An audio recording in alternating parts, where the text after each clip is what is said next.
Bom dia a todos. Aqui quem fala é o conselheiro Fernando Fernandes, sou do Conselho Regional de Contabilidade e esse é mais um programa do nosso canal Contábil, tá? Onde nós vamos ter a palestra brilhante aqui do professor Ângelo Costa, que é um consultor contábil que vem direto de Brasília, ministrou um treinamento ontem aqui na escola La Salle. E o Conselho Regional de Contabilidade o convidou para participar de mais uma aula, inclusive é o nosso pioneiro aqui no canal Contábil, através do Centro de Mídias aqui do Amazonas, da SEDUC, que nós já agradecemos de antemão mais uma vez a parceria e esperamos que todos vocês façam uma excelente interação, um treinamento, utilizem bem o conteúdo que vai ser passado. O professor é muito preparado, está aqui para nos brindar com seu conhecimento nesse bate-papo sobre a FDRINF 2019. Professor? Eu que agradeço o convite mais uma vez, né? É muito bom voltar ao Amazonas, muito bom voltar a Manaus, e é um prazer atender o convite da dona Edna, do Manuel, e sempre que tiver oportunidade eu estarei aqui, né? O governo tem criado várias ferramentas de fiscalização que possibilitam o contribuinte a trazer, de fato, a informação consolidada para que seja detalhada dentro da Receita Federal.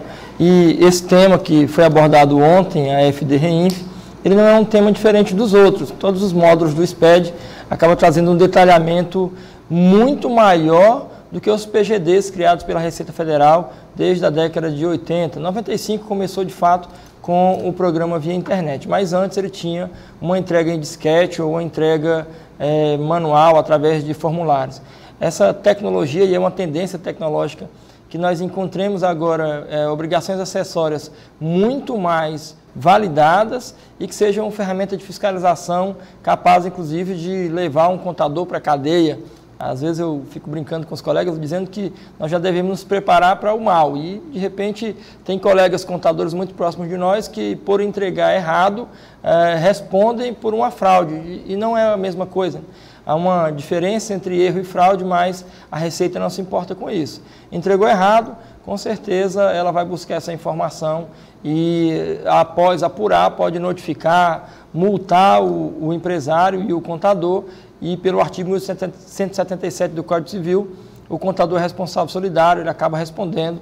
Também como tem na 837/90, artigo 1º, inciso 1º, omitir informação e obrigação acessória de fato é crime contra a ordem tributária. A nossa preocupação hoje é buscar ferramentas de aprendizado para não entregar de qualquer forma.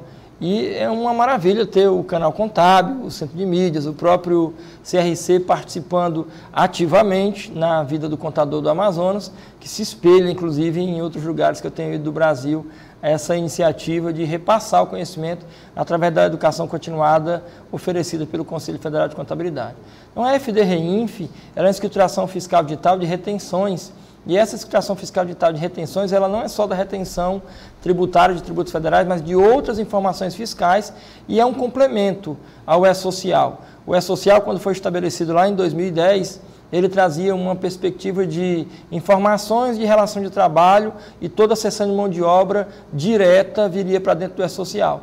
Então, foi estabelecido de uma forma mais simples o cumprimento de obrigação acessória tributária relativa a tributos e contribuições sociais previdenciárias que não incidisse sobre remuneração de trabalho e houve, nesse momento, com a instituição da FDRINF, uma segregação da seção de mão de obra. A seção de mão de obra no Brasil, ela já começou errada, né? A seção de mão de obra no Brasil, ela começou com um trabalho escravo. E esse trabalho escravo, os portugueses descobrindo o Brasil, eles criaram uma cultura desnecessária até, mas uma cultura de trabalho informal, que perdura até hoje. Nós vimos aí em muitos lugares o trabalho informal ser muito mais vantajoso. Quando as pessoas desistem da formalidade, elas acabam abrindo brecha para o não pagamento de tributos, para não pagamento de informações ou tributos parafiscais, que são as informações relativas à folha de pagamento. Mas com o ajuste dessa esfera governamental, quando o Getúlio Vargas, de fato, trouxe para dentro do perfil de legislação brasileira um Brasil Estado de Direito, dividido em 3 esferas, município, Estado e União, ele promoveu uma regulamentação. Já existia uma prévia disso com o trabalho autônomo, quando já desde o Brasil Império, a libertação dos escravos acabou forçando um trabalho 100% autônomo e logo em seguida a iniciativa de promover um trabalho regulamentado. O Getúlio Vargas, lá em 43, com a assinatura da CLT, trouxe o perfil de seletistas. No Brasil passou a ter autônomos e seletistas regulamentados, mas também por cultura, os servidores públicos, que herança da coroa portuguesa, eram servidores públicos bem remunerados, com a visão diferenciada, eles reclamaram, surgiram aí nesse período da década de 43, provavelmente, não tem data certa, mas o início das greves e os servidores públicos reclamando, criou-se uma outra perspectiva regulamentada de trabalho, cessão de mão de obra direta, que foram os estatutários. Então, contratação direta, seletista, estatutário e também os autônomos. Mas ainda foi necessário aumentar o mercado de trabalho e trazer para dentro dele os estagiários, aqueles meninos que estão na faculdade, quando, na verdade, apenas o curso de medicina obrigava a uma residência, um estágio obrigatório dentro do nível acadêmico. E hoje, com a regulamentação da lei do estágio, todos os cursos de nível superior são obrigados a ter essa disciplina, uma cadeira chamada estágio obrigatório, e a lei do estágio ela promove o ingresso desse estudante saindo da vida acadêmica ou migrando da vida acadêmica para a cessão de mão de obra regulamentada no mercado de trabalho. Assim acontece também com o jovem aprendiz. O jovem aprendiz ele acaba sendo regulamentado mais recentemente, mas de uma forma tão importante quanto o estagiário, o seletista e o autônomo e o estatutário. O jovem aprendiz, com a lei específica, ele traz para dentro do departamento pessoal uma condição de observação diferenciada do profissional do departamento pessoal que vai tratar de folha de pagamento.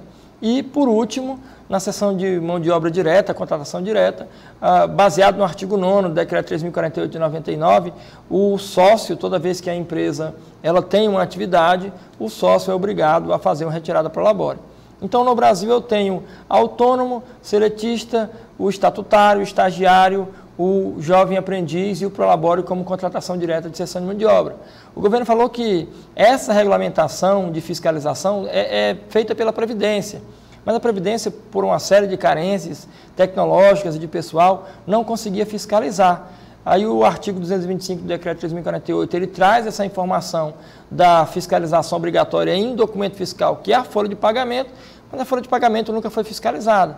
E ainda tem um outro tipo de cessão de mão de obra, que é quando a empresa prefere contratar uma outra empresa que vai fornecer o colaborador. Essa contratação é uma contratação indireta, não tem uma relação com a folha de pagamento e obrigatoriamente vem aí pela 8864 lá de 94 a instituição da nota fiscal. No artigo 1º ele vai dizer que toda empresa que presta serviço deve apresentar nota fiscal de serviço.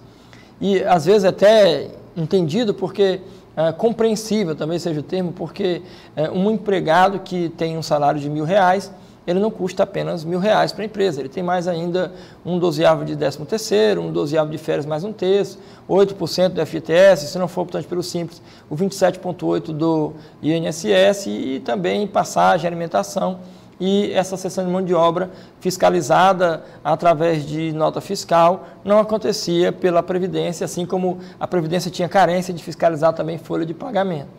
O governo se juntou, de uma certa forma, com o Comitê Diretivo em Previdência, Caixa, Ministério do Trabalho e Receita Federal e criaram o E-Social.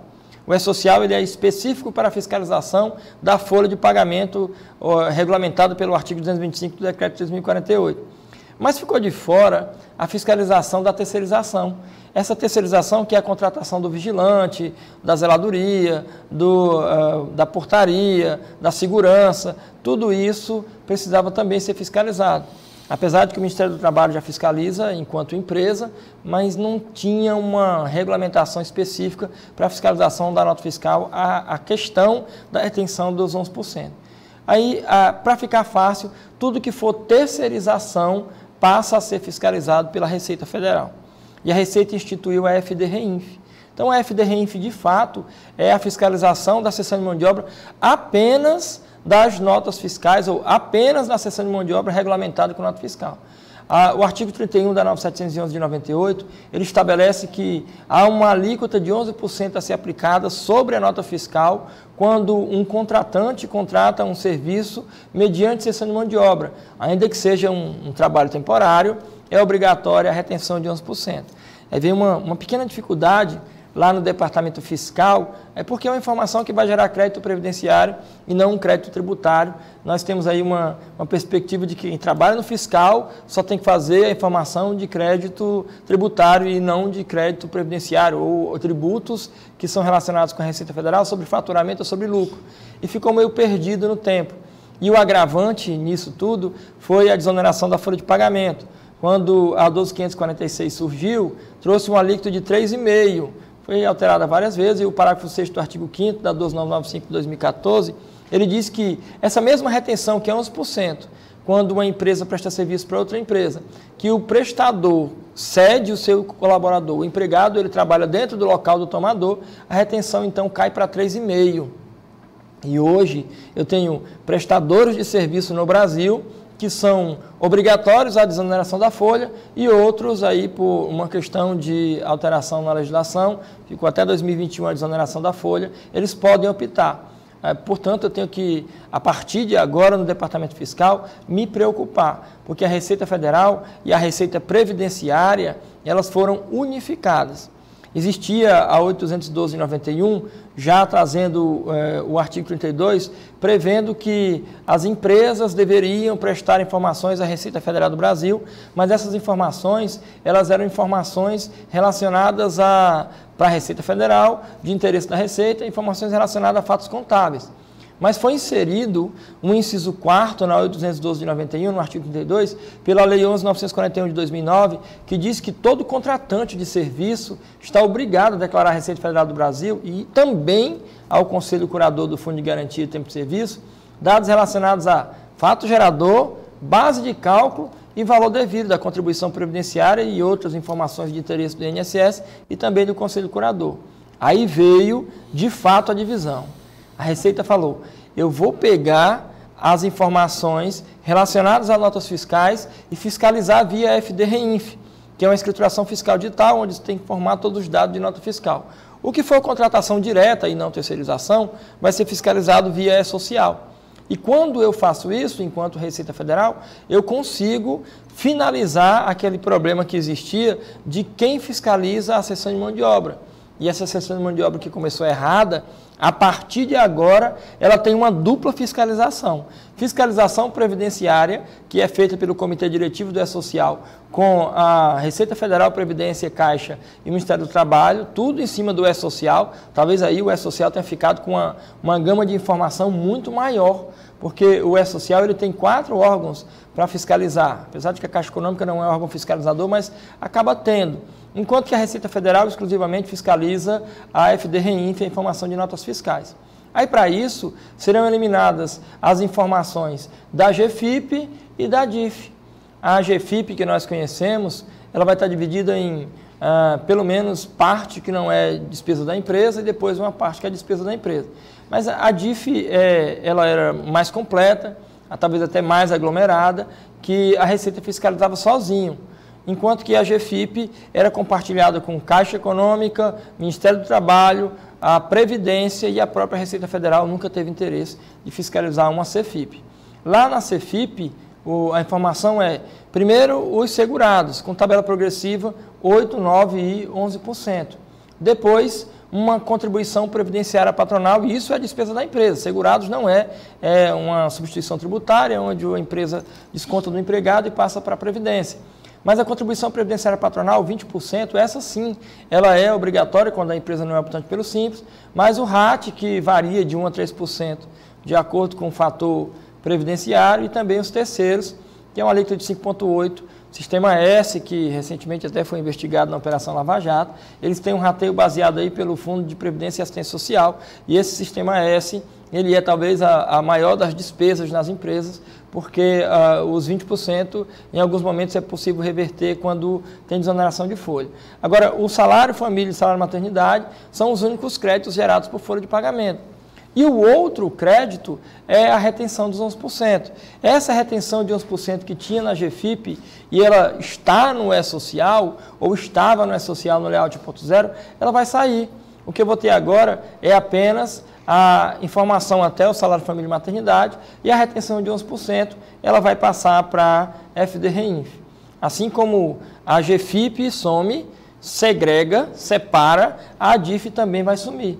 E lá na DIF vai ficar apenas o código 0561 e 0588, que é a informação que eu tenho de relação de trabalho, retenção do imposto de renda sobre o salário, retenção do imposto de renda sobre o autônomo, que tinha na DIF, está na DIF, mas vai migrar para o E-Social, porque vai tratar da cessão de mão de obra, contratação direta, o CNPJ contratando o CPF, e o que for retenção em nota fiscal, teoricamente migra para a FD-REINF. 1708, que é a retenção do imposto de renda sobre a nota fiscal, 5952, que é aquela CSRF, a contribuição social retida na fonte, que nós normalmente chamamos de PCC, PIS, COFINS e contribuição social retida, mas como PCC remete a crime, eu acabo mudando para a CSRF. Professor, se o senhor me permite, então, fazer um complemento baseado naquilo que você falou.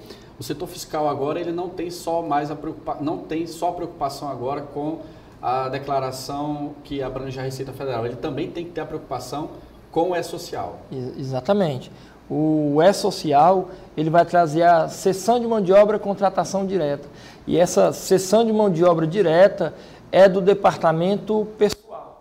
Isso. Essa departamentalização ela é importante. Hoje o que vai ter, e na minha concepção já deveria ter há muito tempo, é uma mudança de cultura organizacional. Os escritórios de contabilidade e as empresas vão ter que se departamentalizar. Não dá para abraçar tudo e entregar as obrigações acessórias que são digitais no sistema 100% web de uma única vez.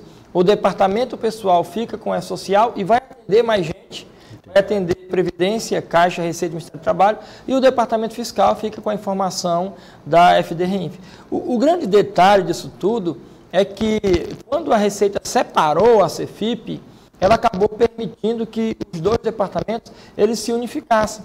Então não existe ou não deve mais existir inimizade entre os departamentos. Então essa separação acabou juntando os departamentos. É uma coisa meio paradoxa, mas o que ele diz é que a partir de agora, o departamento pessoal e o departamento fiscal vão ter que trabalhar em parceria, em conjunto. Não dá para aglomerar as informações, mas para poder gerar a informação consolidada, foi necessária a criação de uma outra obrigação acessória, que é a DCTF-Web. A folha de pagamento tem os débitos do INSS, a FD-REINF tem os créditos do INSS, e a GPS, que era gerada em GFIP, não é mais possível quando some a GFIP. O que vai aparecer agora é uma obrigação acessória chamada DCTF-Web.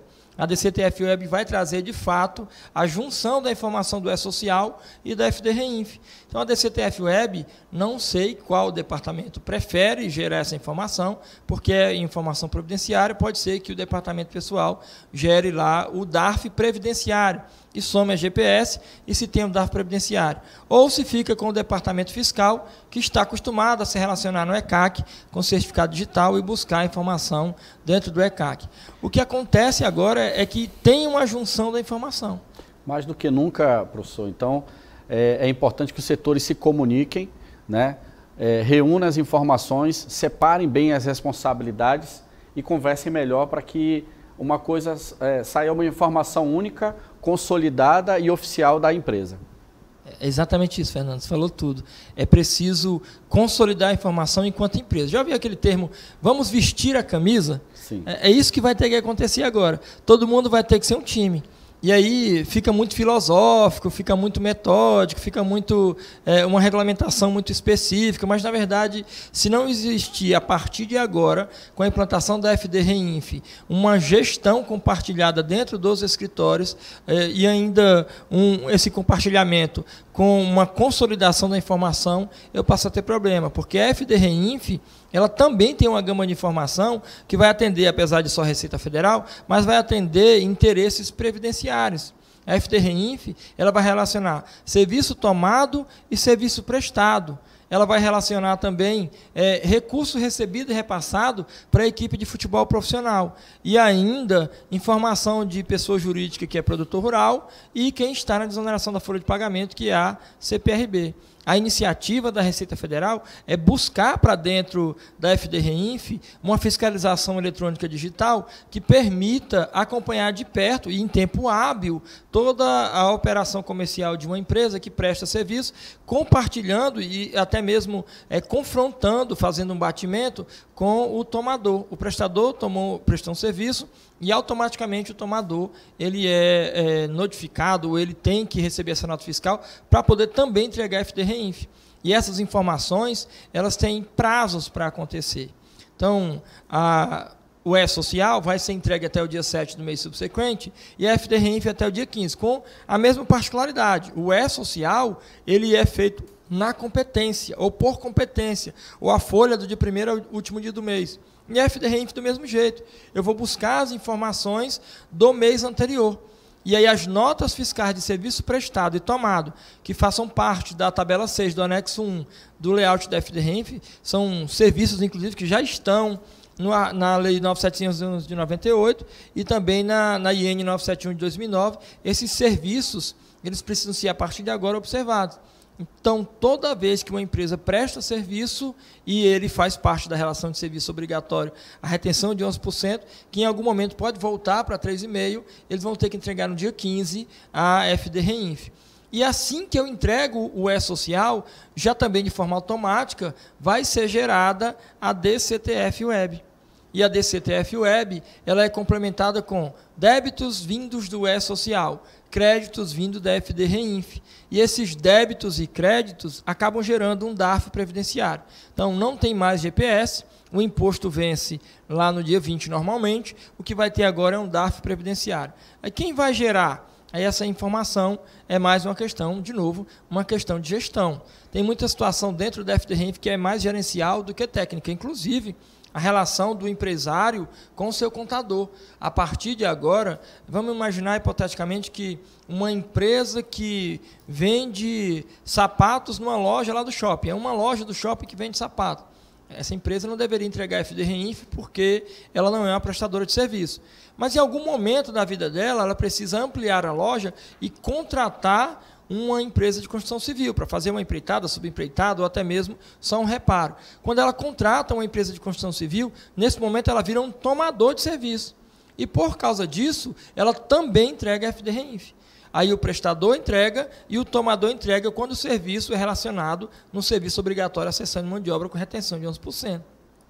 Então, a FDREINF, dentro das informações, ela traz muito mais do que a cessão de mão de obra e muito mais do que as informações da nota fiscal especificamente. Ele vai buscar, nessa nova escrituração, uma relação das informações tributárias e previdenciárias. As receitas são conjuntas. Não consigo mais pegar a certidão da Previdência se eu estiver devendo para a Receita Federal. E a mesma coisa, eu não consigo pegar a certidão da Receita se dever para a Previdência. Então, o propósito é fiscalizar de forma conjunta. No primeiro momento, a FDREINF previa que ela deveria ser composta pela informação de retenção de PIS, COFINS, Contribuição Social, Imposto de Renda e o INSS. Ainda na IN 1842, existe essa previsão, inclusive aumentou, na verdade, foi acrescentada a CPRB, a Contribuição Previdenciária sobre Receita Bruta. Mas na atualização do layout 1.4, está pelo menos por enquanto, mas está de forma obrigatória dentro do layout, incompatível com a IN, mas é o que nós devemos seguir o layout. Ele diz que PIS, COFINS, Contribuição Social e Imposto de Renda, que é aqueles 4,65 mais o 1,5 ou de 1,2 a 4,8 das retenções federais, essas daí estão fora, por enquanto, da FDREINF. Ou seja, o que eu vou entregar nesse momento para a FDREINF é apenas a retenção de 11%. Essa retenção de 11%, tanto o prestador quanto o tomador entregam a FDREINF. Aí qual é o problema? O principal problema nosso é relacionamento com o cliente. Se o meu cliente é essa empresa que vende sapato no shopping, optante pelo Simples, eu só faço a folha de pagamento dele e apuro o Simples Nacional. A partir de agora, eu tenho que perguntar para ele, ele deveria me falar, eu tenho que perguntar para ele qual foi o serviço que ele tomou, se ele tomou algum serviço e o tipo de serviço, porque isso influencia na obrigação acessória. Inclusive, ela tem mais informações, a priori ele quer saber de retenção tributária e também retenção previdenciária, mas agora, nesse momento, a retenção previdenciária.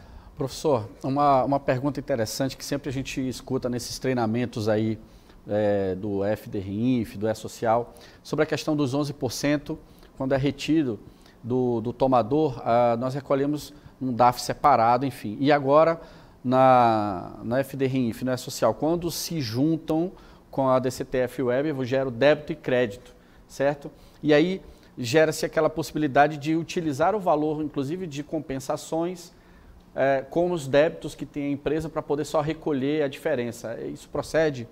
Explica um pouco para a gente sobre isso aí. Sim, claro. Agora, tem uma particularidade nessa informação. Ele diz que, nesse primeiro momento, os débitos advindos do E-Social vão também trazer créditos, que é de salário família e maternidade. E os créditos da FDRINF são apenas os créditos de retenção de 11%.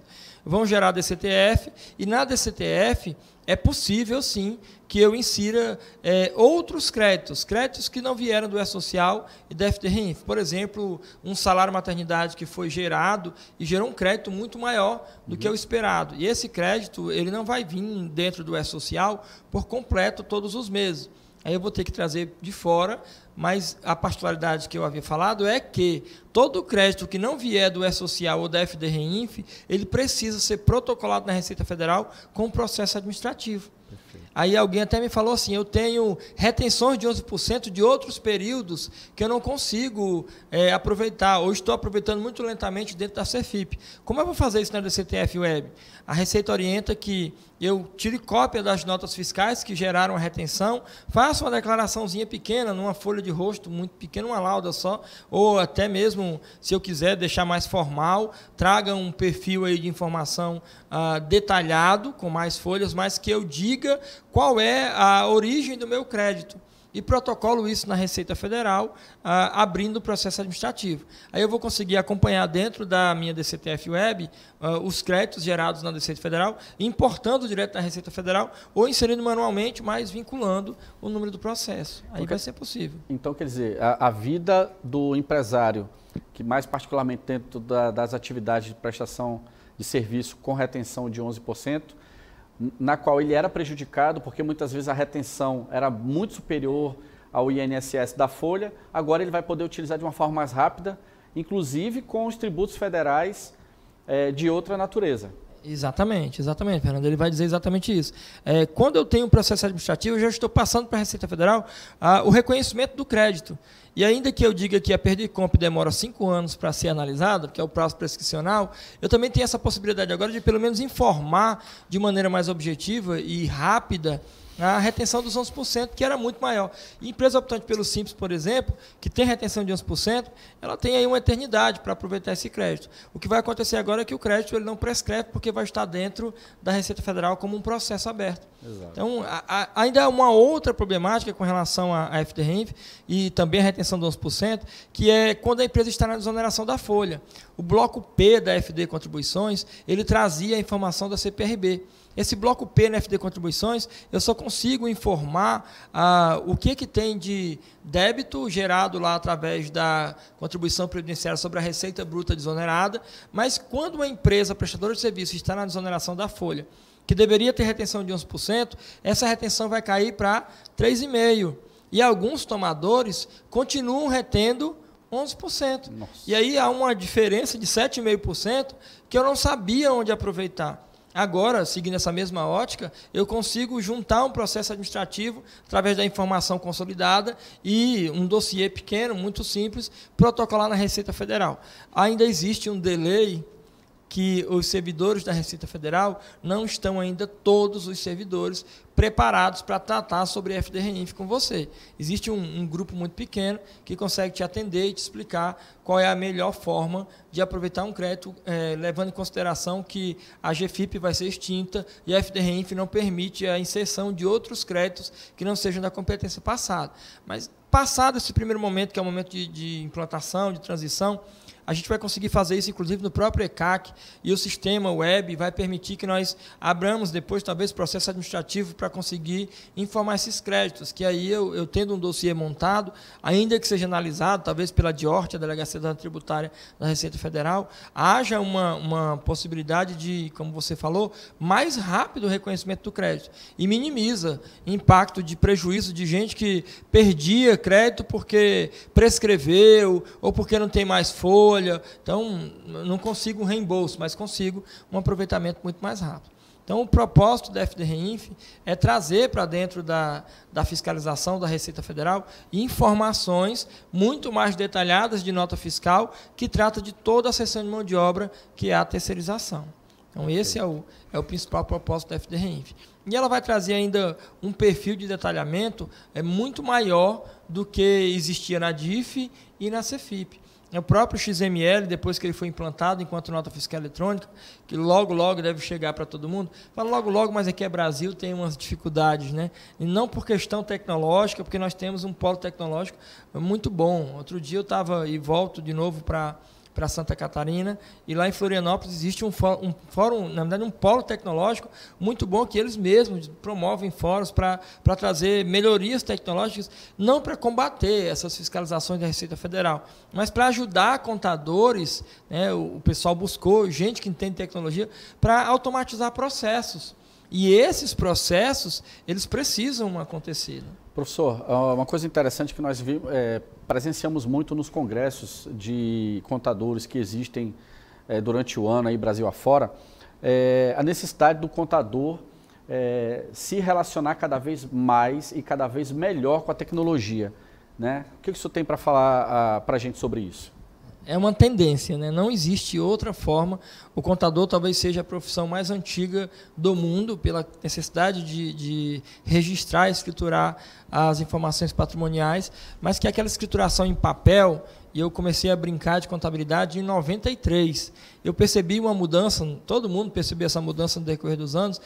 Passamos agora essa virada de 2010, de 2010 para cá, não para de mudar. E para poder conseguir acompanhar, inclusive a fiscalização é muito mais robusta, qualquer que seja o contador, o profissional da contabilidade, o escritório de contabilidade, ele tem que ter um processo automatizado com ferramentas tecnológicas. Não existe outra forma. Infelizmente, nós que acostumávamos a escriturar no livro, aquele contador à moda antiga, que registrava em livro diário, que registrava o livro de entrada e de saída do ICMS, o livro de apuração, o livro de... Isso tudo some. O que eu vou ter agora é apenas a escrituração digital dentro de uma software house de automação de departamento fiscal e contábil, e também informação de seção de mão de obra em departamento pessoal, tudo já automatizado, mas com uma ferramenta offline que funciona ali com travas de vez em quando. Elas vão ter agora, além de expandir para um momento web, gerar um gatilho para disparar a informação para um ambiente web do E-Social e da FDREINF, como você acabou de mencionar, ser uma ferramenta de gestão, que é talvez a nossa maior dificuldade de encontrar hoje no mercado boas ferramentas de gestão de processo. Eu preciso de uma auditoria das informações antes de disparar para a FDREINF, porque são informações de nota fiscal que vão influenciar diretamente na apuração do tributo e na geração de crédito. Importante informar a todos os nossos telespectadores aí que estão nos acompanhando.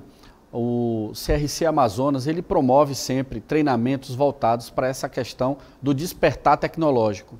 Então, sempre é importante você que está aí ficar ligado nas programações do Conselho, tanto do Conselho Regional de Contabilidade do Amazonas, é também uma característica, óbvio, do sistema CFC, para que possamos, de uma certa forma, saber tudo o que está acontecendo, né? E essa é uma oportunidade, inclusive, que nós estamos tendo aqui, né, com o professor, para entender melhor as ferramentas e as necessidades, porque a nossa profissão ela é uma das mais dinâmicas que existe, e o nosso trabalho enquanto ciência, né, que é acompanhar a evolução patrimonial das instituições e das pessoas, ela requer de nós a proatividade de sairmos, né, de trás da bancada e estudarmos não só a questão legal que o professor está trazendo aqui de uma forma, né, brilhante, mas também sobre essas ferramentas, que inclusive a dica do professor falou agora há pouco, para que nós possamos entender melhor de que forma que nós vamos comunicar isso, despertar em nós a questão da gestão também das nossas empresas, dos nossos setores de contabilidade, a fim de que consigamos entregar de uma forma positiva, correta, né, a informação para a Receita Federal diante de todo o cenário de fiscalização eletrônica que nós estamos passando aqui. Não é isso mesmo, professor? Exatamente, e é exatamente isso. Requer a proatividade do profissional.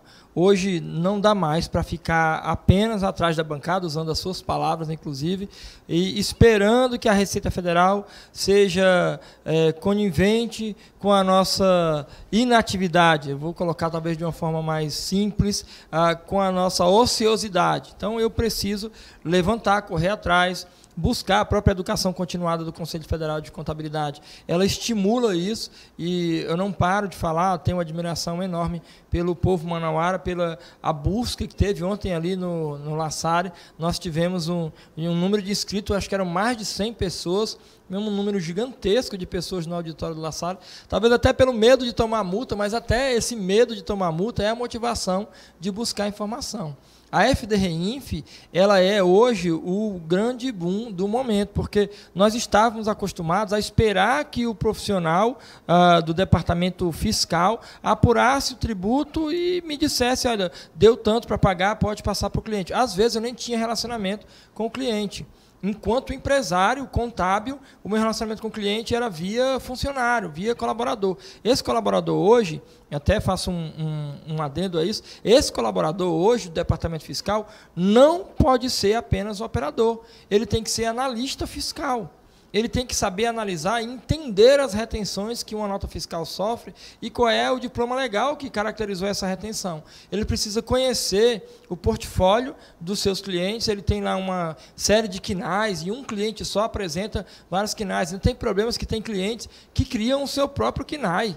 O cara faz atividade que não está dentro do cartão do CNPJ dele e ele tem que levar essa informação agora para o fisco. E a FDREINF, ela vai trazer dentro desse perfil a realização dos serviços sofridos, ou a realização do serviço realizado e sofrido, a retenção em serviço, quando acontece os 11% retido, tanto o prestador quanto o tomador tem que mandar. Então a minha preocupação era apenas com o meu cliente, o outro lá que se vire. Não, agora, a partir da FDREINF, eu tenho que me relacionar com o tomador de serviço, que é o cliente do meu cliente. Aí esse cara tem que ser um analista fiscal. Professor, importantíssimo o que o senhor está falando agora. Quer dizer, além dessa questão legal que está ocorrendo, né, nós temos aí também a evolução tecnológica e, além da evolução tecnológica, a evolução do contador, que ele passa de ser simplesmente um mero recebedor de informações, ele tem que ser agora um consultor.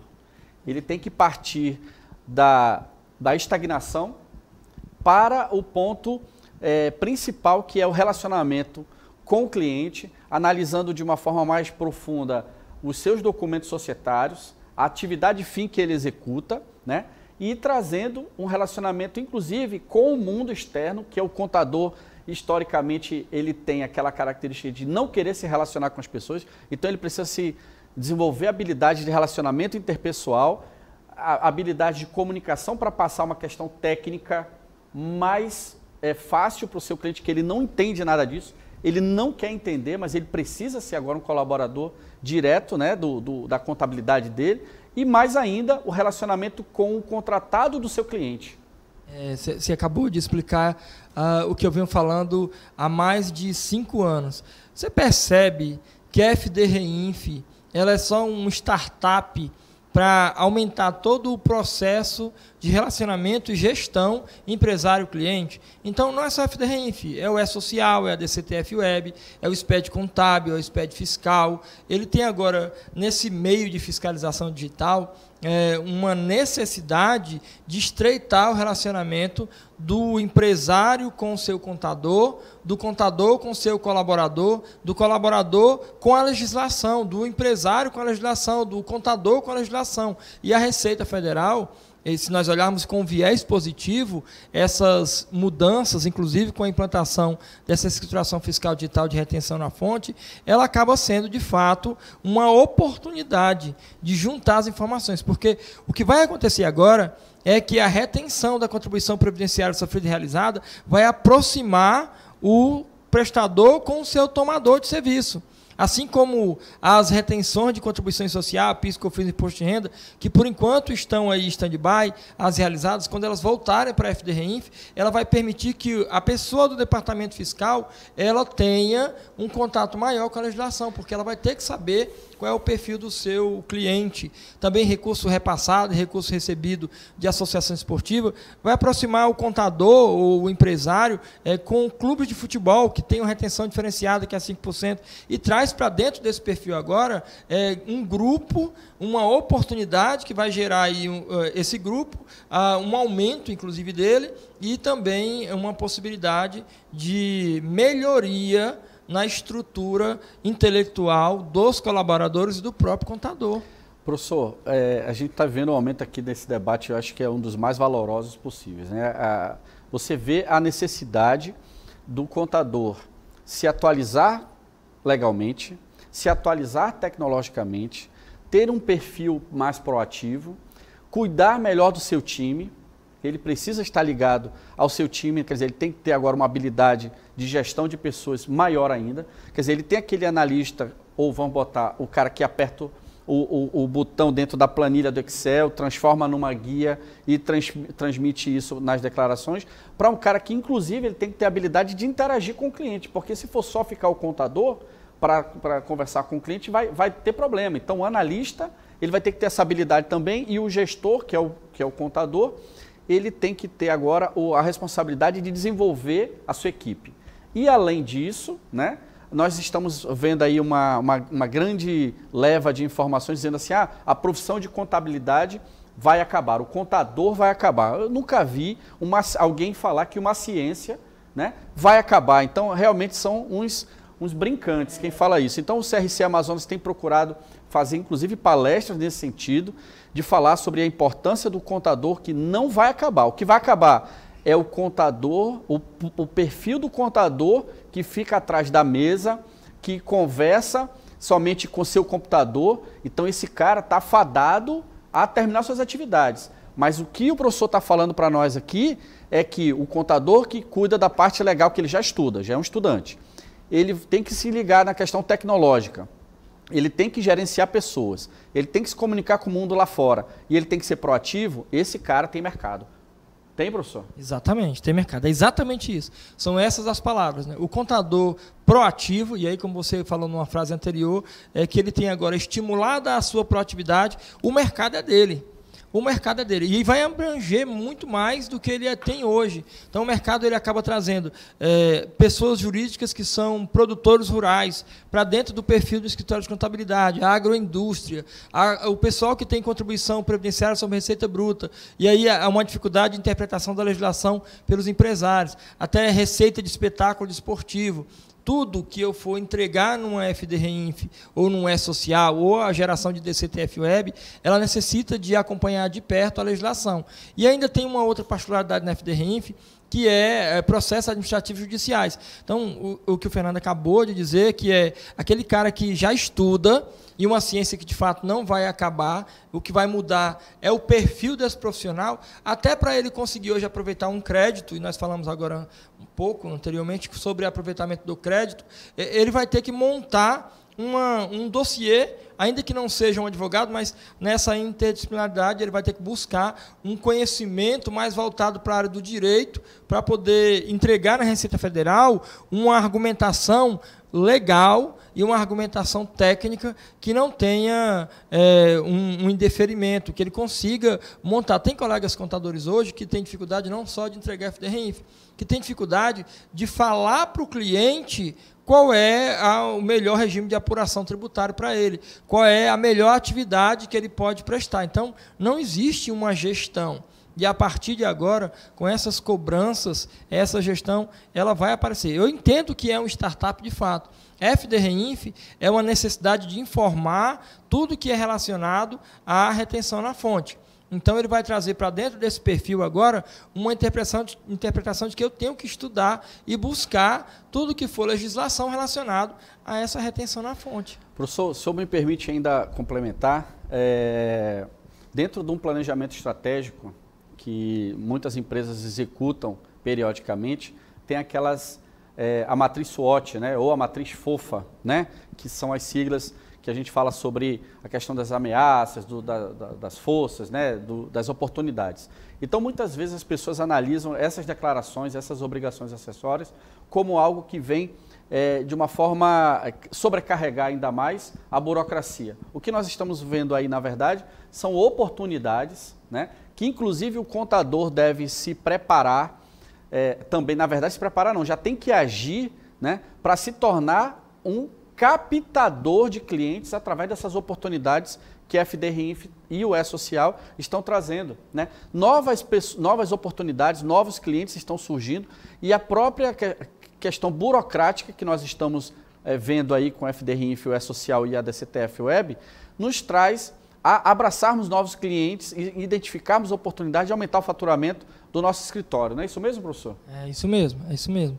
O propósito é esse, enquanto contador, é repassar o conhecimento para os colegas com essa indicação. Olha, não para nós termos medo, né? Ontem mesmo no curso lá no La Salle, foi questionado várias vezes, mas um dos questionamentos que fizeram para o presidente Manuel Júnior, estava próximo e ouvi, era que tem muita obrigação acessória.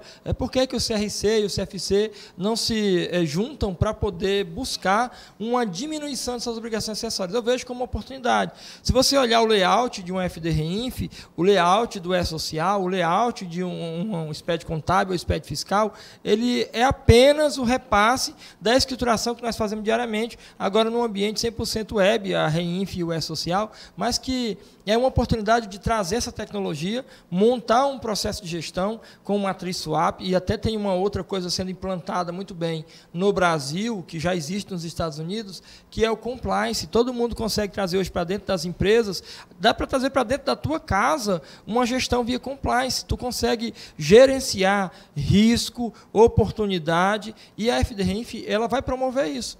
Então, o que vai acontecer agora é que eu chego no meu cliente e digo para ele, olha, o governo instituiu uma nova fiscalização sobre a cessão de mão de obra terceirizada e você precisa emitir uma nota fiscal com convicção. Ah, mas eu não sei. É para isso que existe a tecnologia. O sistema precisa ser parametrizado e eu, contador, posso ajudar o teu aí programador a fazer essa parametrização. Feito isso, eu consigo entregar tudo, inclusive processos administrativos judiciais, se tiver, nós conseguimos usar, porque eu tenho segurança.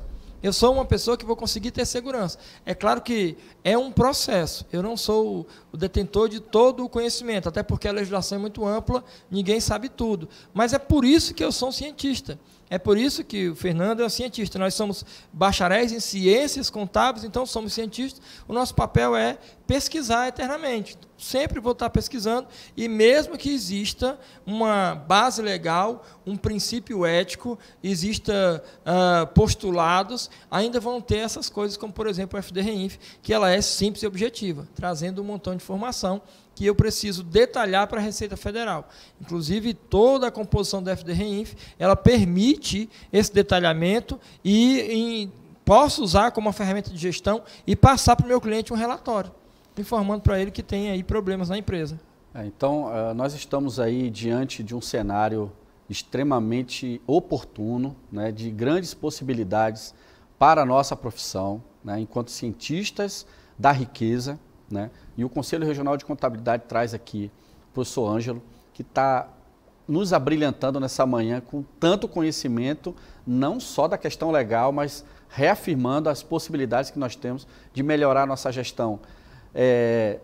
E falou muito bem na questão do compliance, né, que está muito em evidência hoje. As grandes organizações implantaram a gestão através do compliance e as empresas de contabilidade não podem ficar para trás. Nesse sentido, os setores contábeis, as empresas que trabalham com assessoria contábil e precisam estar atentas a essas informações. Sem dúvida nenhuma que é uma oportunidade que nós estamos tendo aqui nessa manhã de termos acesso a tantas informações de caráter legal, de gestão de processos, gestão de pessoas, vendas, oportunidades e principalmente aumento de faturamento para os nossos profissionais de contabilidade, que é o que mais importa hoje, e nós somos responsáveis por controlar, né, as riquezas do nosso país. Então, nossa profissão ela é uma profissão extremamente importante para a geração de negócios e controle social do nosso país. O CRC Amazonas fica muito feliz de termos aqui a oportunidade de ter o professor Ângelo Costa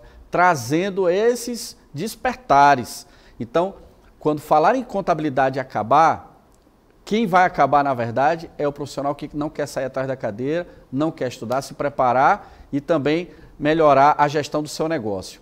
Não é isso mesmo, professor? Exatamente, né? O propósito da FDRINF é buscar o profissional de contabilidade capacitado. Então, a Receita, não é que é o propósito, mas a Receita Federal ela estimulou uma forma de o profissional se capacitar. Então, o principal objetivo é levar informação detalhada. A informação detalhada na FDRINF, serviço realizado e tomado, a retenção realizada, recurso recebido, recurso repassado, comercialização de produção rural, pessoa jurídica e agroindústria, CPRB, espetáculo esportivo, e até mesmo informação dos processos, ela é necessária para a fiscalização da relação de cessão de mão de obra, inclusive dessas outras seções aí de relação de profissionais desportivos, agroindústrias e pessoas jurídicas do agronegócio, acaba tendo uma gama de informações muito maior do que o que de fato nós estamos acostumados. Então, o principal propósito é esse, né? E quando eu sigo com essa informação, eu consigo perceber que, sim, é tudo isso que você falou, Fernando. Nós precisamos agora abrir a mente e criar um nível de profissional diferenciado. Muito bom. Eu também convido aos colegas que estão acompanhando, né, esse treinamento, que interajam com a gente, né? Mandem suas dúvidas, né, questionamentos para o professor Ângelo Costa, né, esclarecimentos, aquilo que vocês queiram fazer relacionado ao tema que nós estamos tendo aqui, do FDRINF, até mesmo da Social ou da CTF Web, que vocês tenham algum tipo de dúvida. A gente está aqui para esclarecer, interajam conosco, tá bom? Para que a gente possa ter esse bate-papo, essa troca de informações aí e de conhecimento com vocês. Pode prosseguir, professor. Perfeito. O que vai acontecer agora na FDRINF é que o prestador e o tomador eles vão entregar as mesmas informações. Então, o cuidado que tem que haver é que a nota fiscal de serviço prestado ela precisa conter todas as informações referentes à retenção. Aí tem um detalhe, a IN 971 de 2009 ela estabelece critérios para utilização de material aplicado, por exemplo, na prestação de serviço. O cara que está prestando o serviço, ele tem que dar uma olhada certinho, porque lá diz na IN, ele vai trazer especificamente percentuais para implantação de material dentro de uma prestação de serviço. Então, o cuidado é não jogar 100% de material aplicado, é dar uma olhada lá qual é a base da retenção do imposto de renda, a base da retenção da Previdência Social, os 11%, qual é o valor total da nota, qual é a alíquota de fato que ele está usando, porque se é uma prestadora de serviço que tem desoneração de folha de pagamento, essa retenção cai para 3,5%. E ainda, quando está na desoneração da folha, a CPRB ela acaba sendo passada para a Receita Federal via FDRINF. Eu deixo de recolher aqueles 20% sobre a folha de pagamento e passo a recolher a partir da desoneração da folha, atualizado agora 4,5% sobre o faturamento. Então, todo esse cuidado ele tem que existir, porque quando eu falo de FDRINF, há uma necessidade de primeiro acompanhar a relação tomador e prestador, e aí eu já especifiquei, mas não é só o prestador que presta serviço que está lá na tabela 6 do anexo 1 do layout da FDRINF. Também está obrigado a entregar pelo menos o R1000, que é o registro inicial da FDRINF, o tomador de serviço em potencial. Quem é um tomador de serviço em potencial? Qualquer CNPJ. Então, quem estiver no segundo grupo vai estar obrigado a entregar a FDRINF. E ainda mais, ele vai trazer uma informação de que esse tomador de serviço deveria entregar as retenções realizadas, que por enquanto não vai acontecer. O que vai acontecer nesse momento é apenas a informação da retenção de 11%. Agora, quando eu especifico essa relação de trabalho ou cessão de mão de obra que gera uma nota fiscal, o que vai acontecer é que o prestador emite uma nota fiscal e automaticamente essa nota fiscal ela é repassada para o tomador. E o tomador, recebendo a nota fiscal, ele tem que gerar a informação da retenção e pagar a retenção efetuada da Previdência. E o prestador do serviço aguarda essa informação para que seja feita a compensação dos 11%. E o maior detalhe é que os dois têm contador. Então, o prestador manda a informação da nota fiscal para o seu contador e o tomador também manda essa nota fiscal, que é a mesma que está no prestador, para o seu contador, enquanto contador de tomador de serviço. E os dois contadores, eles precisam gerar em seus departamentos fiscais a informação da retenção da nota fiscal na FD-REINF. Ele vai converter o XML, se é que é a nota XML, em um XML da FD-REINF. O prestador de serviço gera o evento R2020 com a informação da retenção. E nesse evento ele diz especifica qual é o CNPJ do tomador e o tomador gera o evento R2010. E aí ele tem que especificar qual é o CNPJ do prestador. Os dois acabam entregando a mesma nota fiscal no mesmo ambiente web que é FD-REINF. Essa nota ela é cruzada automaticamente. Olha só, que interessante, né? A gente percebe a importância da comunicação, é uma das coisas que a gente mais bate forte nesse bate-papo aqui que nós estamos fazendo, que é a questão da comunicação do contador com o cliente, e agora entra, inclusive, a possibilidade de você conversar com outro colega que atende, né, o teu prestador de serviço. Então, vamos ficar atentos, né, nessa questão. É uma oportunidade, mais uma vez, que a gente fala de mudar a postura, de atentar, de olhar para dentro da casa, da nossa casa, do escritório, da empresa de contabilidade, para que possamos implementar processos, né, que gerem não só a certeza do número, mas também da forma como está sendo entregue diante dessa nova obrigação que é a FD-REINF. Exato. Inclusive, é bom destacar, e aí é uma coisa que eu te falo devagarzinho, prazo de entrega. O prazo de entrega ele é muito apertado. Por mais que nós falemos que todo mundo tem que pegar a informação, gerenciar essa informação, levar a informação consolidada, depois detalhar a informação, tudo isso tem que ser feito num tempo muito curto. E ele dividiu o cronograma da FD-REINF baseado na folha de pagamento lá do E-Social. O que ele diz? Ele diz que as empresas que faturaram mais que 78 milhões começaram a entregar a folha de pagamento no E-Social em maio do ano de 2018. Então, em maio do ano de 2018, também começou a obrigatoriedade para a FD-REINF. As empresas que faturaram menos que 78 milhões começam a entregar, ou começaram a entregar, a folha de pagamento agora em janeiro de 2019. Então, essas empresas do segundo grupo, que faturaram menos de 78 milhões, também começam a entregar a FD-REINF em janeiro de 2019, na verdade, entrega em fevereiro, referente a janeiro. O terceiro grupo, que são as empresas optantes pelo Simples Nacional, essas começam a entregar a folha de pagamento no E-Social em agosto, referente a julho. Então, o prazo é julho de 2019.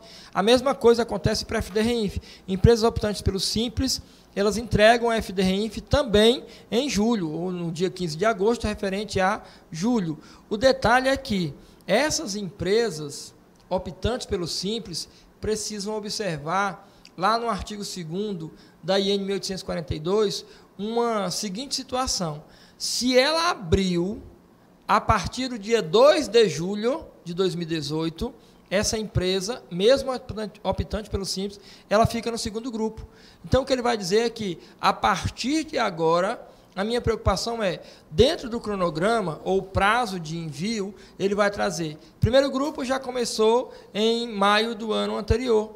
O segundo grupo começa agora em janeiro de 2019, ou começou em janeiro de 2019. E o terceiro grupo, ele começa apenas em julho de 2019. O detalhe são as empresas optantes pelo Simples que optaram pelo Simples, mas normalmente foi porque abriu a partir do dia 2 de julho. Aí essas empresas vão estar obrigadas agora no segundo grupo. Aí olha que apertado, tem um montão de gente que não sabia, Ontem mesmo eu estive lá na Digital Center, parceria com o CRC, lá na empresa da dona Edna, o André e o Alessandro, muito bom, um lugar espetacular, uma estrutura também muito maravilhosa. E conversando com as pessoas, eu fiquei surpreso quando alguém falou assim, então eu estava obrigado a começar agora? Eu falei, sim, você estava obrigado a começar agora no dia 15 de fevereiro, a tua primeira transmissão.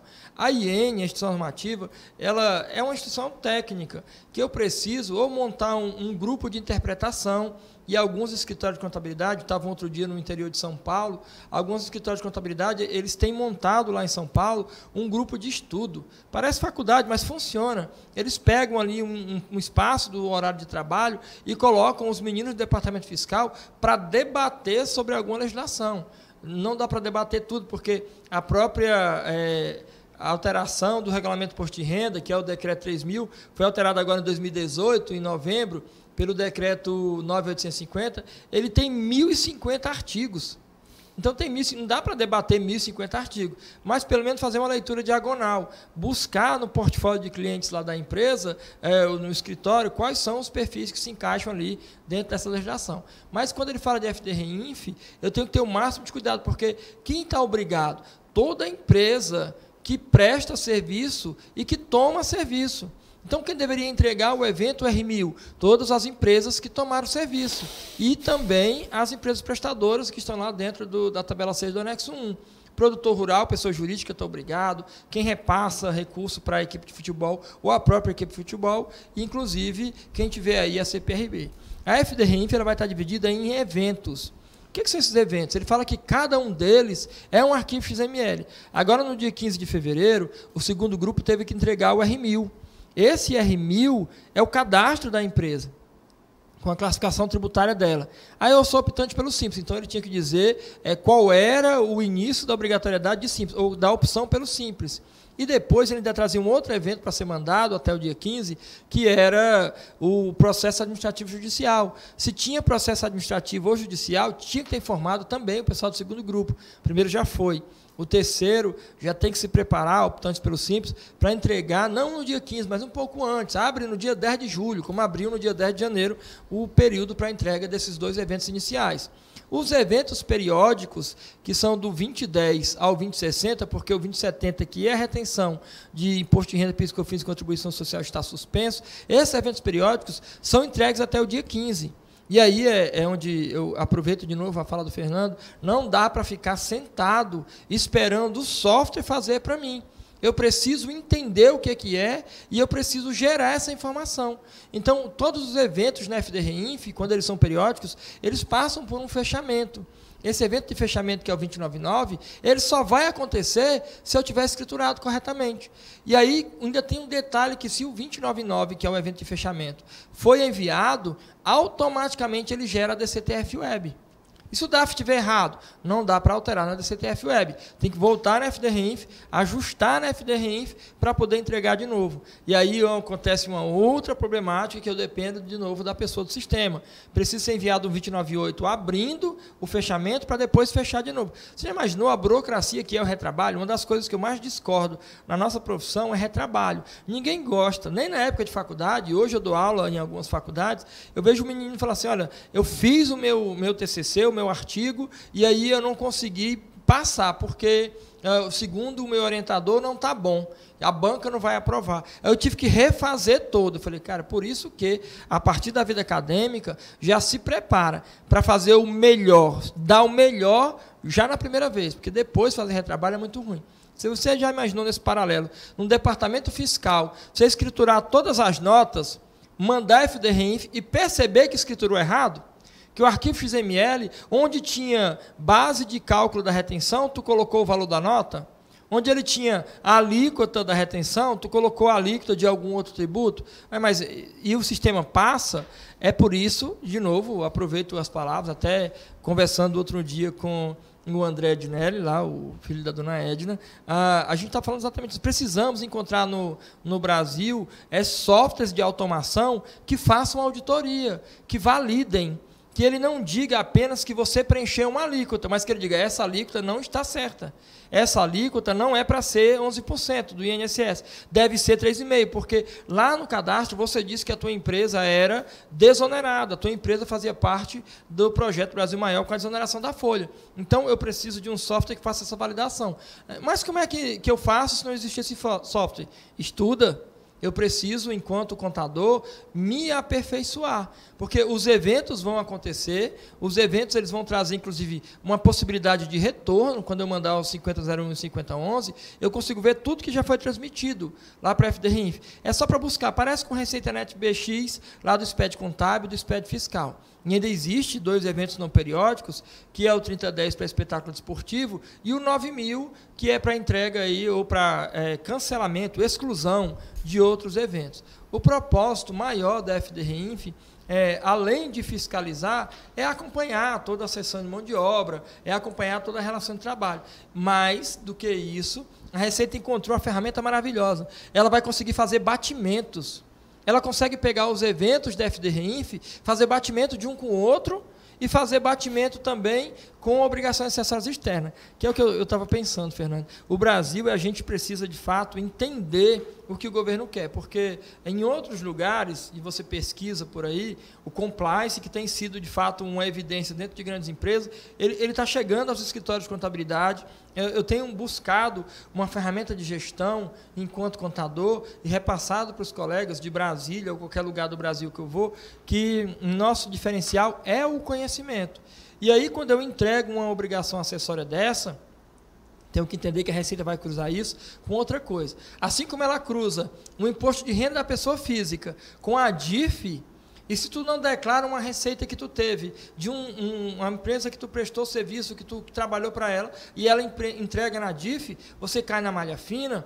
No FDRINF vai acontecer a mesma coisa. Há um cruzamento das informações. Ele vai pegar os eventos, como, por exemplo, o evento de processo administrativo judicial, e cruzar com o evento do E-Social. É alguma coisa que interfere no INSS? Então, sim, vamos dar uma olhada para ver se esse processo também existe lá no E-Social. E ele vai cruzar os eventos de serviço prestado e serviço tomado com a CEFIP.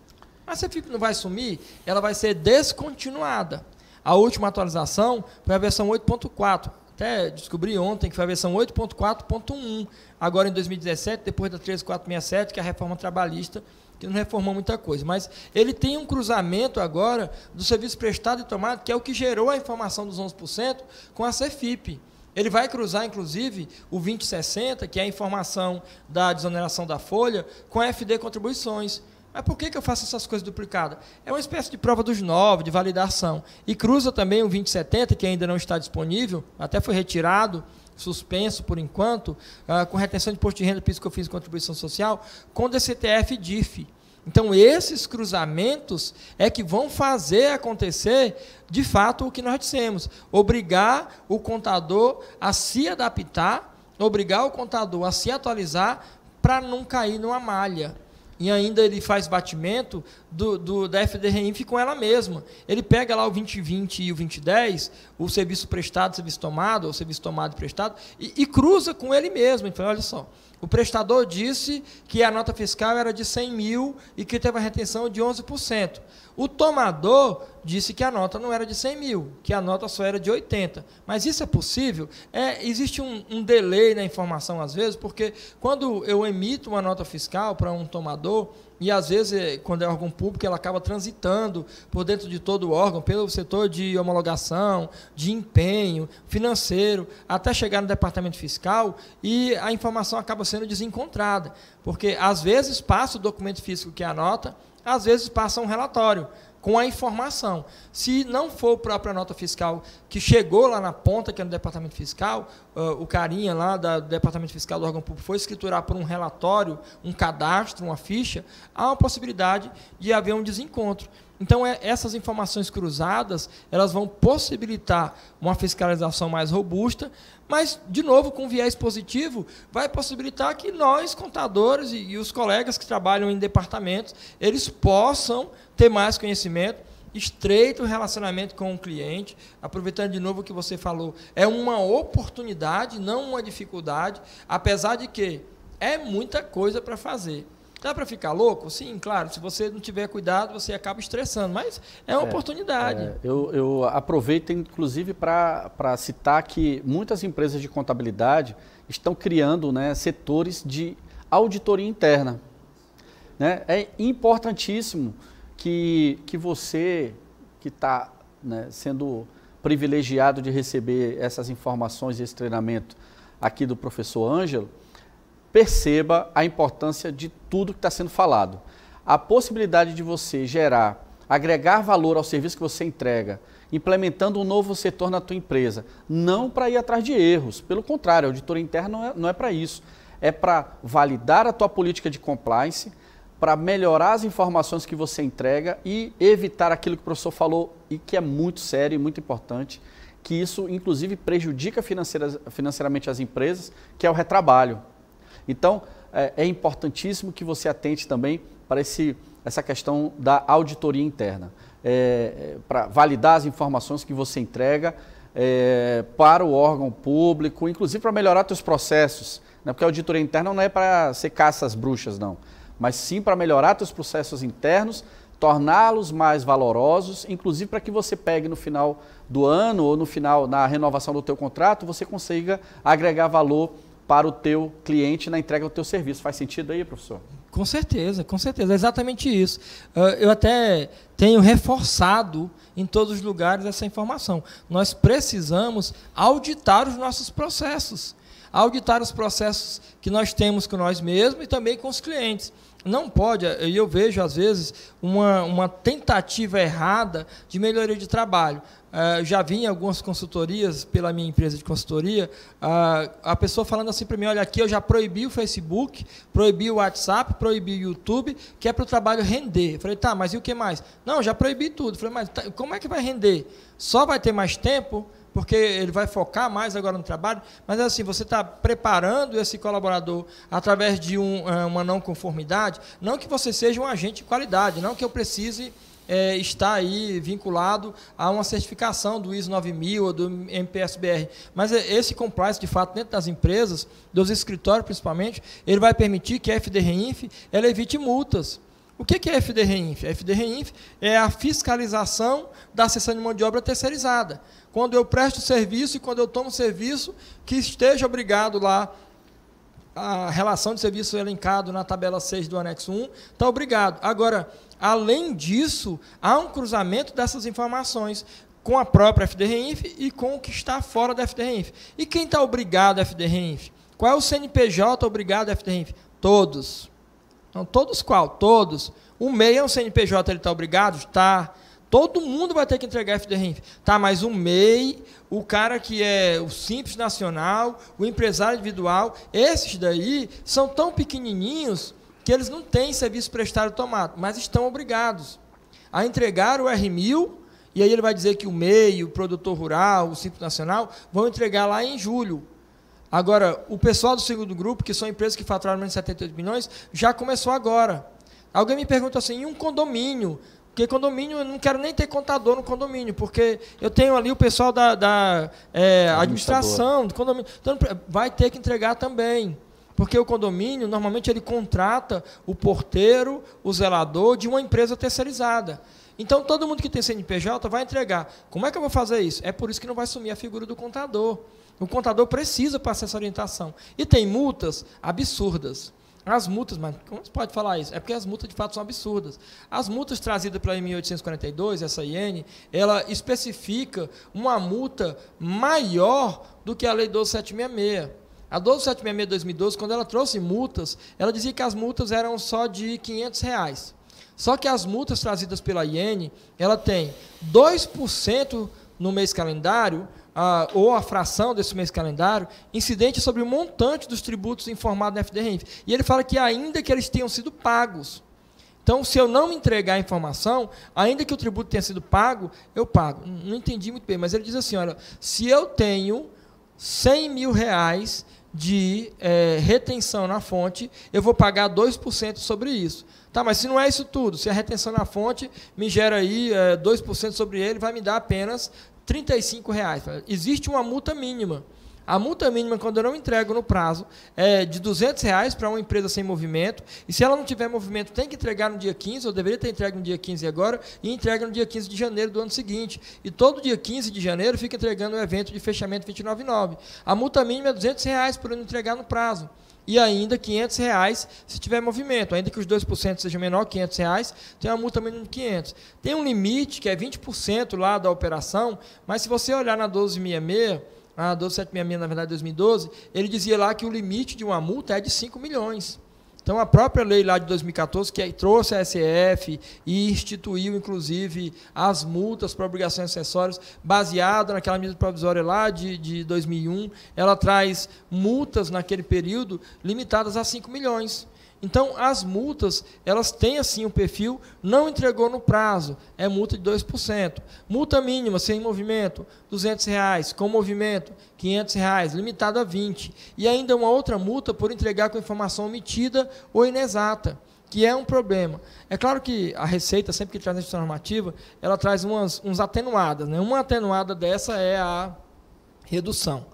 Então, ele diz que tem redução em 50% quando a empresa declara antes de um ato de ofício. Isso é normal, nós já estamos acostumados a fazer isso. Se tomou multa, paga antes do ato de ofício, que aí daí reduz em 50%. E uma redução em 25% quando houver uma apresentação dentro do ato de ofício. E aí isso é até pior, porque ainda que haja redução, eu vou ser fiscalizado. Eu vou ser auditado pela Receita. É melhor fazer auditoria interna do que ser auditado pela Receita. E essa redução, estava todo mundo feliz, porque assim, olha, eu li em algum lugar que tem redução de 90% da multa. Falei, gente, está lá no parágrafo 4º, ele vai dizer que a redução da multa que está prevista lá na IN 1842, em 90%, é apenas, exclusivamente e nada mais, somente para o MEI. Só MEI que tem redução de 90% da multa. E isso é antes do ato de ofício. Porque se ele for notificado, não tem essa redução. Simples Nacional é que sempre vai ter redução de 50%. Então, tem multa? Sim, tem multa para todo mundo. O problema, Fernando, é porque você já percebeu que muitos colegas da nossa área, seja no Amazonas, seja em Brasília, ou qualquer outro lugar que eu vou, muitos colegas, eles só deixam para ler sobre o assunto na última hora. Ou tenta fazer um curso no último dia, ou tenta entender o que é. E aí tem um agravante, que eu estava falando, inclusive, isso ontem. É maior ainda esse problema. Quando eu não sei sobre nada de FDRINF, eu, em vez de ler ou buscar um treinamento do CRC, que é uma oportunidade muito boa pela educação continuada, em vez de fazer tudo isso, eu pego o telefone e ligo para o colega contador. E aí, você já ouviu falar? Como é que você está fazendo? Como é que funciona? Então eu vou fazer do mesmo jeito que você. E se o colega estiver fazendo errado? E aconteceu já na FDRINF agora. Eu falei assim, olha, eu não entreguei, por quê? Porque eu liguei para o meu colega e falei, eu sou uma empresa que vende, eu não presto serviço. Estou obrigado a FDRINF? O meu colega falou, não, eu não estou obrigado não, porque eu aqui também vendo autopeças e não estou obrigado a FDRINF. Se eu não estou obrigado, você também não está obrigado. Assim, qual é a origem dessa informação de desobrigatoriedade? Eles leram? Não é que ele leu. Ele perguntou para o contador dele. Aí o contador dele falou que esse negócio que criaram era só para prestador de serviço. Eu falei assim, cara, você é um tomador, não é não? Eu disse, não tomo serviço, mas imagina que um dia tu vai aumentar a tua loja aqui de venda de peça. Tu está falando que precisa aumentar a tua oficina, né? Porque tu vende a peça e tem aqui um serviço de montagem. Ele, sim, mas isso me obriga? Eu falei, obriga. Só em você vender, você está obrigado, você é um tomador em potencial. Então todo mundo vai ter que entregar esse negócio. Agora, tu perdeu o prazo. Mas vai ter multa? Claro, a multa foi estabelecida.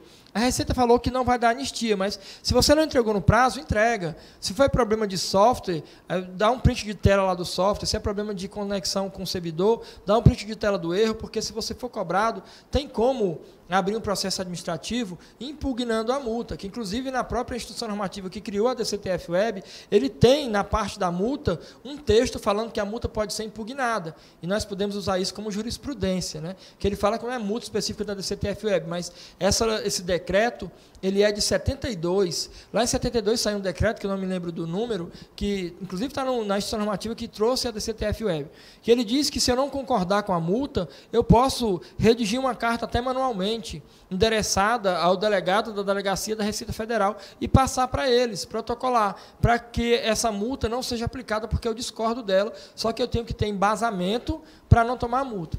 E aí eu até estava falando ontem no curso, teve gente, mas eu tomei multa, eu vou tomar multa, porque eu só vim fazer o curso hoje. Você podia ter feito o curso mais cedo. Eu falei, reclama com a Cláudia, lá do CRC, porque só tinha agenda para agora, não tinha como fazer mais cedo. Porque não procurou antes, leu, pelo menos, tentou alguma coisa. Então, é de fato um privilégio para mim estar no Amazonas novamente, para poder falar para os colegas, e tinha ontem mais de 80 pessoas, inscritos tinha mais de 100, então era muita gente perguntando, parava no intervalo, havia um montão. Eu gosto disso.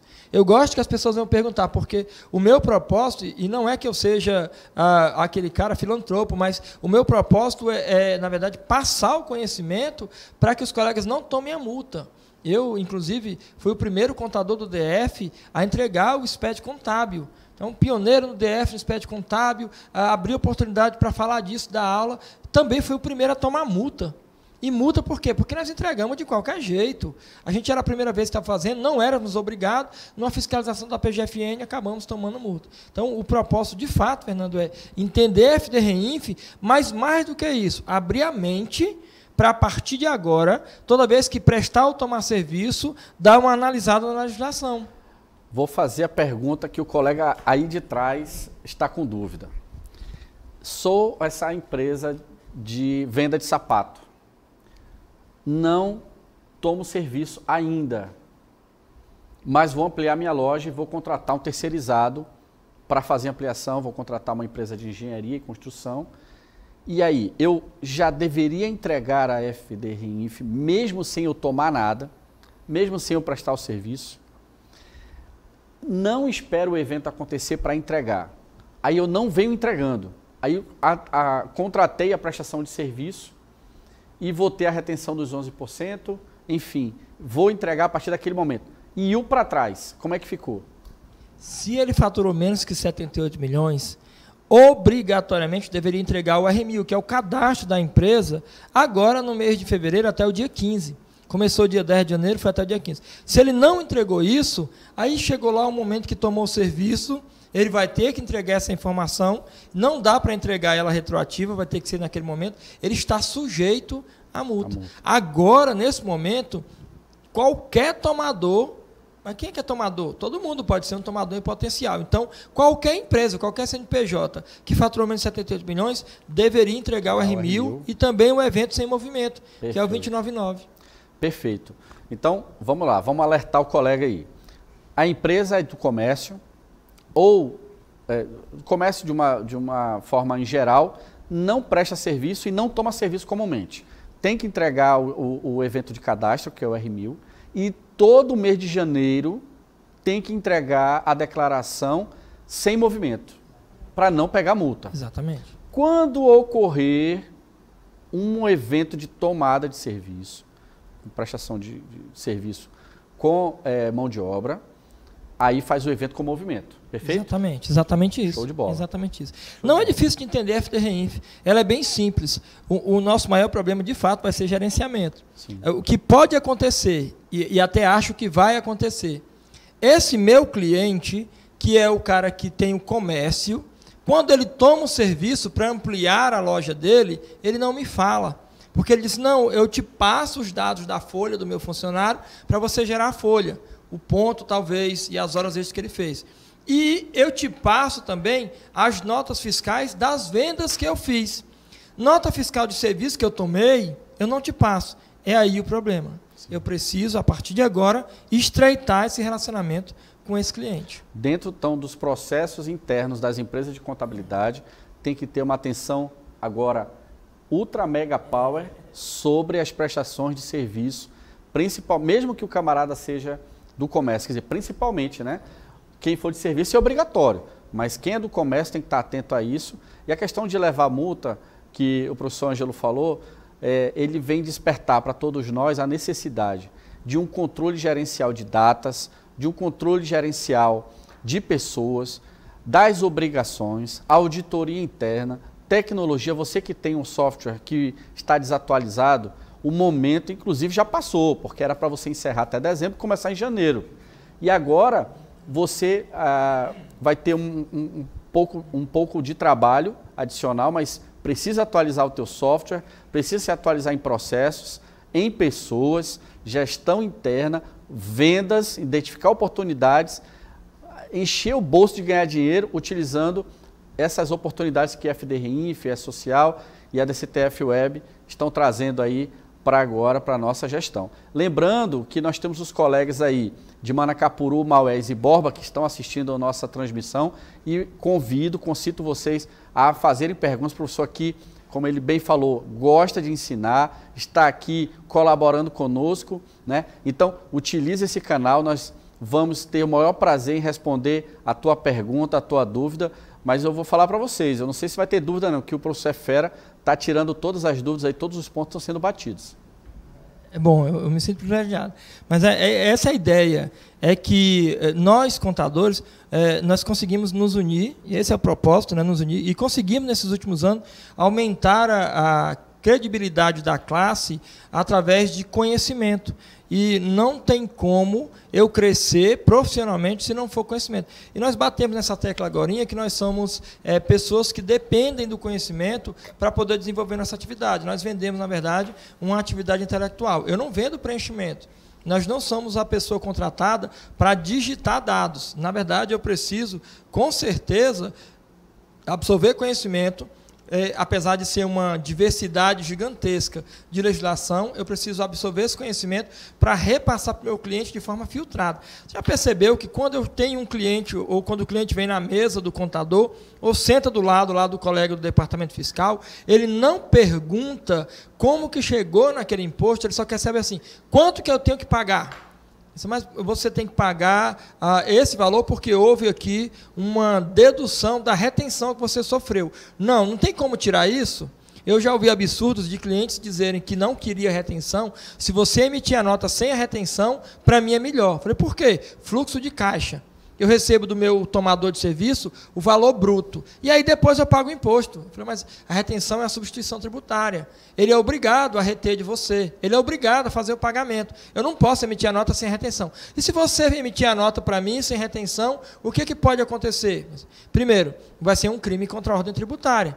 Nós estamos infringindo um documento fiscal. E o artigo 1º, inciso 1º da 137/90, ele fala que crime contra a ordem tributária é o simples fato de omitir informação ou apresentar a declaração incorreta ou emitir o documento fiscal de forma incorreta. E aí, o contador responsável solidário, e essa responsabilidade solidária, eu quero carregar até o momento que eu vejo que o cliente, o empresário, ele é um cara de boa índole. Mas você prefere perder o cliente? Ouvi uma coisa ontem da dona Edna que eu vou levar para o Brasil todo. Eu ouvi ela dizer, eu prefiro perder o cliente do que perder o meu registro. Porque com o meu registro eu consigo novos clientes. Agora, sem registro, eu não consigo nem viver profissionalmente. É exatamente isso. Uma coisa importante também, a questão da oportunidade. Mais uma oportunidade, na verdade, essa palestra, esse bate-papo aqui não é de FDRinf. Para mim, é uma aula de oportunidades que o professor está trazendo para nós. E verifiquem, quando o empresário chega na mesa do nosso analista ou na nossa mesa para falar quanto é que vou pagar de imposto, olha a oportunidade boa aí. A gente está vindo aqui, na verdade, alertar que há uma possibilidade de você prestar um serviço, inclusive de consultoria financeira, para que ele se planeje através de um fluxo de caixa, saiba fazer um preço de vendas. Isso nós já temos esse conhecimento, professor. Então, se você observar que o teu cliente está com essa postura, na verdade, o que está acontecendo? Surgindo uma oportunidade para você. Então, nós estamos tratando de FDRinf de forma até coadjuvante. O principal aqui, no meu ver, são as oportunidades que estão surgindo e que nós, como contadores, precisamos fazer com que o nosso empresário, o nosso cliente, ele tenha a possibilidade de se desenvolver como empresário, porque não é só um vendedor de sapatos, o empresário vendedor de sapatos. O interesse dele não deve ser, pode ser o interesse inicial de vender o melhor produto, de um preço mais baixo, de uma forma, né, que atenda a questão da concorrência, mas ele precisa saber fazer um bom preço de venda, analisar a questão do fluxo de caixa, que as análises financeiras baseadas no fluxo de caixa, ou elas levam uma empresa à derrocada, ou elas salvam as empresas. Até para a questão de investimento, o fluxo de caixa, ele é importantíssimo para essas análises. E agora surge essa nova oportunidade que o professor traz para nós, a importância de você visualizar isso e de repente explorar mais um nicho de mercado dentro do teu escritório de contabilidade. É exatamente isso. Esse é o propósito. A FD Reinf é uma oportunidade de controlar o serviço tomado e o serviço prestado, porque todo mundo vai ter que ter essa informação. Então nós temos aí essa oportunidade de fato.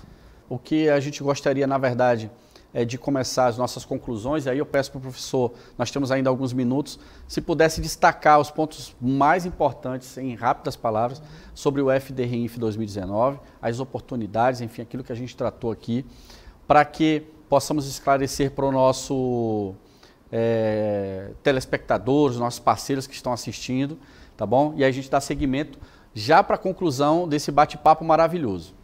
Perfeito. 5 coisas apenas. Primeiro, não tem programa para baixar. É um ambiente 100% web, tem que entrar no ECAC. Segundo, pode acessar o ECAC com procuração eletrônica, sem problema nenhum. Portanto, que você tenha marcado a opção FD Reinf na procuração ou todos os poderes. Terceiro, a nota fiscal que vai para a FD Reinf não precisa ser uma nota XML.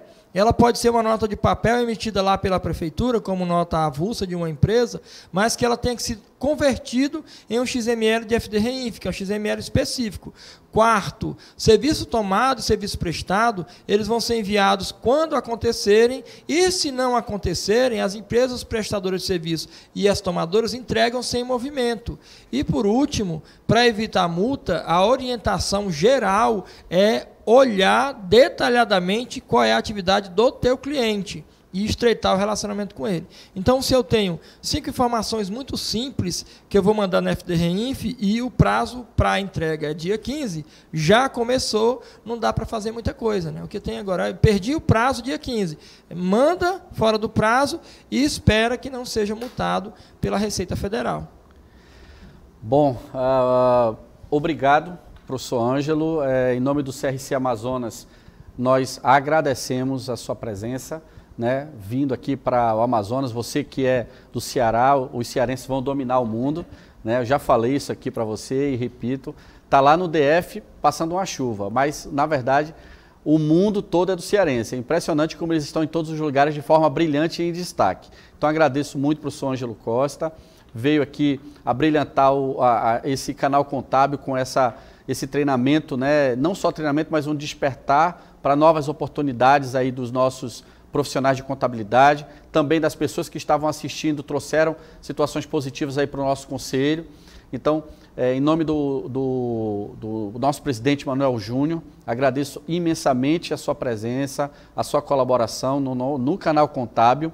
Também agradeço ao Centro de Mídias aqui da Secretaria de Educação do Amazonas, que de forma parceira, brilhante e inovadora, né, está proporcionando a educação através aí dos nossos canais via internet para todo o Amazonas, que a gente sabe que é muito difícil a comunicação através da internet para o nosso interior, e a Secretaria de Educação do Amazonas faz isso de forma brilhante através dessa estrutura magnífica que é o Centro de Mídias de Educação aqui do Amazonas. Então a gente agradece profundamente a essa parceria e colocamos também sempre o CRC à disposição de todos os colegas que estão assistindo o nosso bate-papo, o nosso canal contábil. Lembrando que o CRC é uma das atividades principais da gestão atual do presidente Manuel Júnior, levar a educação, levar a formação e deixar sempre o nosso conselho de portas abertas para todos vocês. Então, professor, agradeço imensamente, tá? O nosso bate-papo, o nosso treinamento foi aqui, acredito que agregou muito valor, né, para os nossos colegas, e também coloco o CRC Amazonas à sua disposição sempre que precisar. Estamos aqui. Obrigado pela visita, né, principalmente aí por ter trazido conhecimento ontem lá no La Salle, né, visitado aí algumas empresas aqui da nossa cidade, e trazido, né, seu conhecimento como consultor contábil de uma forma assim muito enriquecedora, com muita propriedade. A gente vê que você é um professor muito preparado e esperamos tê-lo aqui novamente numa data muito próxima. Eu que agradeço, né? Na verdade, é um prazer imenso. E me surpreende o povo manauara. Eu estava olhando no jornal ontem e hoje de manhã, lá no hotel, e achei que dessa vez eu não ia ouvir nem ver o Nazareno de Manacapuru, né? Teve um problema com energia. Os caras roubaram um cabo de energia, mas é um povo tão aguerrido, o povo manauara, que eu sou até suspeito de falar, porque desde 2015 eu venho em Manaus e mesmo em meio às adversidades, conseguem participar de forma ativa. De novo, ontem me surpreendeu lá no La Salle a quantidade de pessoas que participaram do evento. Eu estive aqui em janeiro. Janeiro é um período que os CRCs não estão ativos porque as pessoas estão de férias, alguns recessos, e o CRC do Amazonas colocou 70 pessoas, quase 80 pessoas, no mês de janeiro, num evento de fechamento de balanço, conciliação de balanço. E, de novo, eu venho ao Amazonas com muita felicidade. É muito bom, é um prazer enorme conhecer todo mundo, participar, contribuir com a classe. Meu foco, na verdade, não é ficar rico, é contribuir com a classe contábil para que nós sejamos uma classe unida, igual existe em outras profissões que os colegas são muito unidos. Esse é o propósito. Então, agradeço Fernando, agradeço a Cláudia, né, o próprio Júlio, que me auxilia e é o suporte, o Manuel, o presidente Manuel, muito ativo, e também o pessoal do Conselho de uma forma geral, e a dona Edna. Então, muito obrigado, e quando precisar, com certeza vou estar à disposição. Ok, então para a gente concluir, professor, mais uma vez, muito obrigado, professor Ângelo. Nós agradecemos os colegas que interagiram conosco, né, que trocaram ideias, que estão aí nos assistindo, né. Quando a gente não tem muitas perguntas é porque a palestra foi muito boa, né. Lembrando das oportunidades, o professor fez um resumo aqui, mas lembrando também das oportunidades empresariais que surgiram nesse bate-papo. Então, o Conselho Regional de Contabilidade está aí mais uma vez, né, se colocando à disposição, trazendo conhecimento, agregando valor para a nossa classe contábil dentro do Amazonas. Então, um forte abraço para vocês, a gente vai encerrando por aqui, tá? Fiquem com Deus e até a próxima.